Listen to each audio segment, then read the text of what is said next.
But आता लाडक्या बहिणींनो, आता मेन म्हणजे जर बघितलं तर मुद्दा ह्यामध्ये काय आहे, की लाडक्या बहिणींसाठी जर बघितले तर बँक जे आहेत, की कोणती बँक आहे ती आणि कोणती बँक नसणार आहे, की ज्यामध्ये चालणार नाही पैसे यायला वगैरे सुरुवातची आहे. तर ते आता मी तुम्हाला बँक जी आहे, ती बँकाची तुम्हाला मी आता यादी सांगणार आहे, की कोणते बँकमध्ये तुम्हाला चालणार आहे आणि कोणत्या बँकमध्ये नाही.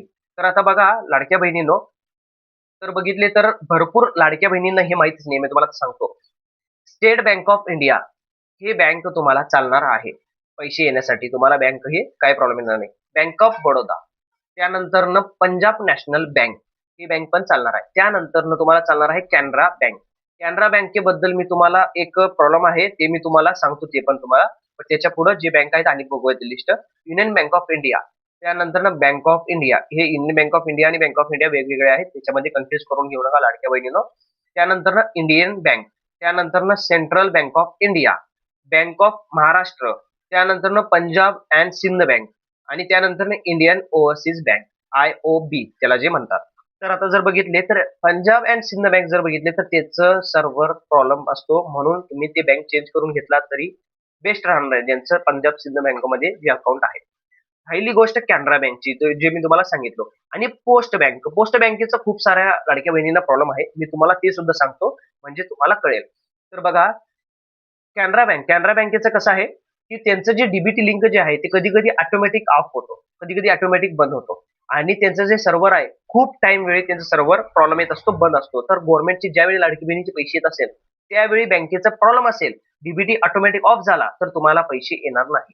टाईम टू टाईम पैसे येणार नाही. म्हणून कॅनरा बँकेचं जे प्रॉब्लेम आहे, हे तुम्ही चेंज करून घेतलं तरी सुद्धा चालेल.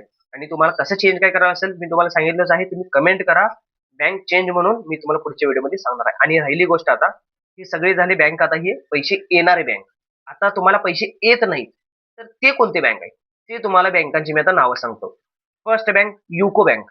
युको बँक हे ऑनलाईनची बँक आहे. हे तुम्हाला जास्त तर बघितलं तर फायनान्समध्ये वगैरे येत असतं. तर हे तुम्हाला युको बँक चालणार नाही. युको बँकमध्ये खूप सारे प्रॉब्लेम येत आहेत. ते प्रॉब्लेम आता मी तुम्हाला सगळं सांगायचं म्हटलं की खूप मोठा व्हिडिओ होणार. तर मी तुम्हाला फक्त बँकांची नावं सांगतो.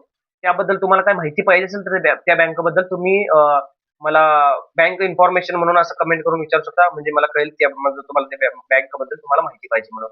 तर मी तुम्हाला त्या बाबतीत सांगेन पण. आता राहिली दुसरी बँक जनाय स्मॉल फायनान्स बँक. हे सुद्धा हे ऑनलाईनच्या ह्यामध्ये पैसे कट पण होतात आणि ह्यामध्ये पैसे लवकर येत नाही. पैसे आले सुद्धा तरी कट होतात पैसे.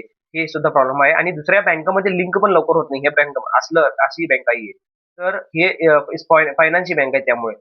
तर जनाय स्मॉल फायनान्स बँक झाली. तिसरं म्हणजे राहिलं तुमचं ते आता ह्याचं विजया बँक. विजय बँक म्हणजे बँक ऑफ बडोदामध्ये मर्ज झालेला आहे. बट भरपूर लाडक्या बहिणींना हे माहितच नाहीये, की जुनी जे पासबुक तुमची जे असेल, तर तुम्ही ते पासबुक जे आहे तुम्ही ते अपडेट करून तुम्ही जाऊन बँकेमध्ये केवायसी करून तुम्ही अपडेट करून नवीन पासबुक घ्यायचं आहे बँक ऑफ बडोदाची. तर तुम्हाला ते पैसे त्यामध्ये यायला सुरुवात होत नाही. तर तुम्ही हे नक्की काम करा. राहिली आता दुसरी आणि जर बघितले तर बँक देना बँक. देना बँक पण हे मर्ज झालेले आहे आणि देना बँकेचं पण हे खूप सारा प्रॉब्लेम येत आहे. आणि राहिली कर्नाटका विकास ग्रामीण बँक. कर्नाटक विकास ग्रामीण बँकमध्ये पण भरपूर जणांना प्रॉब्लेम येतोय. त्यांना इकडनं जर नाही झालं त्यांचा प्रॉब्लेम सॉल्व्ह, तर तुम्हाला तिकडं जे मेन जे ब्रँच आहे तिथं तुम्हाला जावं लागणार आहे. तर म्हणून बँक आताच तुम्ही चेंज करून घ्या. आणि आता तुम्हाला सांगतो म्हणजे आणि दुसरं जे प्रॉब्लेम काय येत आहे, की ही अशी जी सगळी जे भरपूर जी बँक आहेत ना, ही बँकामध्ये प्रॉब्लेम आहे. आणि तुम्ही बँकमध्ये जाऊन केवायसी सुद्धा करायला लागणार आहे. बँकेची केवायसी, लाडकी बहिणीची नाही, बँकेची केवायसी सुद्धा करायला लागणार आहे. तरच तुम्हाला जे पैसे आहेत ते तुम्हाला चालू होणार आहेत. कारण की अशी जर बँक बघितली तर भरपूर लाडक्या बहिणींना ही बँकामध्ये प्रॉब्लेम आहे. तर तुम्ही लवकरात लवकर ही बँक चेंज करून घ्या. ही बँक वगैरे असेल तर तुम्ही बँक लवकरात लवकर चेंज करून घ्या, म्हणजेच तुम्हाला पैसे सगळे यायला सुरुवात होतील. तर लाडक्या बहिणींनो, तुम्ही आता हे व्हिडिओमध्ये तुम्हाला काय जर कळालं नसेल तर तुम्ही नक्की कमेंट करून सांगा. मी तुम्हाला त्या बाबतीत सुद्धा माहिती देण्याचा प्रयत्न करेन. आता व्हिडिओ खूप मोठा झालेला आहे, तरी सुद्धा मी तुम्हाला काय अपडेट पाहिजे असेल तर पुढच्या व्हिडिओमध्ये तुम्हाला मी नक्की सांगणार आहे. तर लाडक्या बहिणींनो, चॅनलला सबस्क्राईब करा, लाईक करा, कमेंट करा आणि कमेंट करायला विसरू नका आणि सबस्क्राईब करायला विसरू नका. धन्यवाद.